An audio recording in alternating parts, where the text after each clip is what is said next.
We're Dr. Hatipoglu. Great to see you. Thanks for joining us on the program this morning. It's a pleasure. Thank you for having me. Yeah, it's great. And we're going to talk about some of the latest research around diabetes. And I want to maybe do a level set in terms of type 1 diabetes. Do you have an idea about the percentage of our population in the United States in particular that may be impacted by this dreadful disease? Yes, of course. In the United States, majority of our patients suffers type 2 diabetes. On the other hand, type 1 is around 2.1 million individuals, perhaps 5% of the diabetic population. I mean, that seems to me like a sizable population. And my understanding is, Doctor, it's growing for a number of reasons. Is that correct? Yes, for many different reasons, like you mentioned, we are seeing every year an increase in the numbers of this disease. And interesting, fascinating, or horrifying, whatever way you can look at it, piece to it is it's increasing in children and in adults. What would be, if I haven't seen my practitioner in a while, my primary care physician, what would be some of the symptoms that I might experience if I'm inflicted with type 1 diabetes? It's an excellent question. It's usually not subtle. Type 1 diabetes is a dramatic presence in your life. You will start feeling thirsty all the time, start losing weight, fatigued. You might just feel like you are having a flu, nausea, urinating, peeing a lot. You might need to stop, for example, all the time when you're trying to drive to work or a longer trip. That's unusual. In some cases, people are also very hungry. So you're hungry, you're eating, you're thirsty, you're drinking, and you're constantly losing weight and you're urinating a lot. So those are usually the dramatic presentation. And if you don't catch it on time, it ends up being confusion and coma even.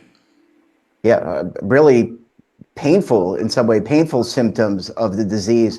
Now, you and the team have been doing a lot of research, and I ask you, I want to talk about that.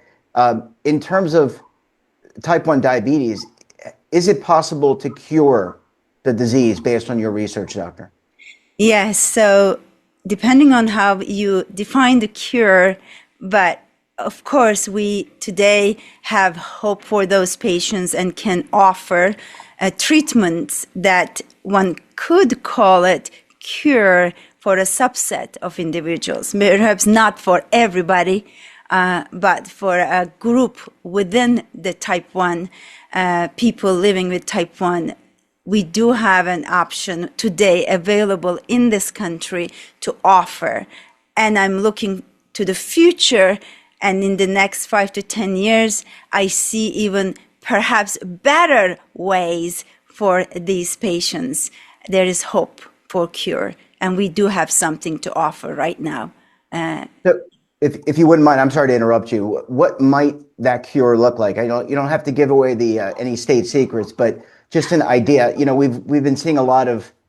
I watch TV. We were talking earlier about watching The Pit. TV show, but in all seriousness, we see a lot of ads on TV about GLP-1s. Is the cure different than that particular subset of medications? Yes, absolutely. So we are talking about type 1 diabetes, which is very different than type 2 diabetes. Just to put a parenthesis here for the audience that might be listening to us, type 2 diabetes is one that you could put into remission, almost like a cure. You can indeed could have a window of opportunity with this illness where you can push it back from your life, and weight loss, good nurturing your body with Mediterranean like diet or vegetarian diet or whatever diet that you might choose to, exercising, sleeping, stress management, and medications like GLP-1 could be the quote unquote cure for type 2 diabetes. When it comes to type 1, you need to put back the cells that are producing insulin to these individuals. So that's not going to happen with a medication like a GLP-1. What I'm hinting toward is replacing those cells with the least amount of harm to the body of the individuals. And I see that coming in the next 10 years. So, I'm a layperson, so I don't have your expertise. Are we discussing, are you suggesting that you can maybe train the body to create those cells, or would you actually supplement the body's creation of those cells with an injection or some type of medicine? Yes, that's what I mean with injection or some type of medicine. Now, currently, we do have this amazing opportunity for our patients to receive those cells from a deceased donor, and that is a cure. Currently, though, this cure requires the patients to take immunosuppressive drugs. That's why it's not amenable to offer it to everybody. I would love to offer something like this to anyone who's just diagnosed with type 1. We cannot do that yet because they have to take immunosuppressive drugs to keep those cells healthy and happy, which is still a great option when you need it. But if we are looking at the future has to include something that you can offer to anybody, and if possible, without those immunosuppressive drugs. And I'm hoping we are going to come to that point in the next decade or so. Well, I mean, we made so much progress, doctor. Wouldn't you agree? And I know you're the scientist. Science is about refining. It's iterative. But it sounds like we've made great progress since, my era, the 1970s, 1980s. We could potentially secure, eliminate this disease. That's possibly 2.5 million people in the future that wouldn't have this. It would extend lifespans. There's a lot of opportunity there for improved health and longevity. I'm sorry. Go ahead, doctor. No, it is so true. And it's so important to remind ourselves what we had 20 years ago and what we have today. It's amazing. What do we have? The technology. The technology we have today is incredible. We couldn't even dream of it. That helps many of these patients to at least have safe lives, safety in their lives, and a protection from complications of this disease.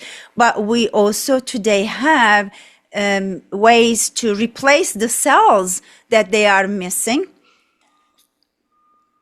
even if it is combined with immunosuppressive drugs, at least to individuals who cannot be managed with this technology. So that's the second part. But the third thing that we have today, which is also fascinating, for type 1, we can prevent type 1 for 2 to 3 years today with a new drug that was approved in 2023. So we came really far along when it comes to managing, when it comes to insulin types, when it comes to technology, when it comes to cell therapy and prevention. I think if anyone is losing hope and thinks that there isn't enough, that they didn't necessarily see what they dreamed of, they have to just pull back a little bit and look at the bigger picture a little bit. And we have come so far away. We are doing so much better. And I know this will continue. The momentum is not to stop. The momentum is push forward, move, go ahead, and innovate more and cure for everyone that suffers with this illness. Well, doctor, I for one am motivated, and I'm not even a scientist, but look, we appreciate you coming on the program. Great work. Thanks for joining us, and we look forward to having you back on the program when you continue to make more breakthroughs. Thank you. Well, thanks for watching, and don't forget, we're back again tomorrow morning with another great expert and another great topic. You can tune in right here Monday through Sunday at 7:30 a.m. Eastern Time.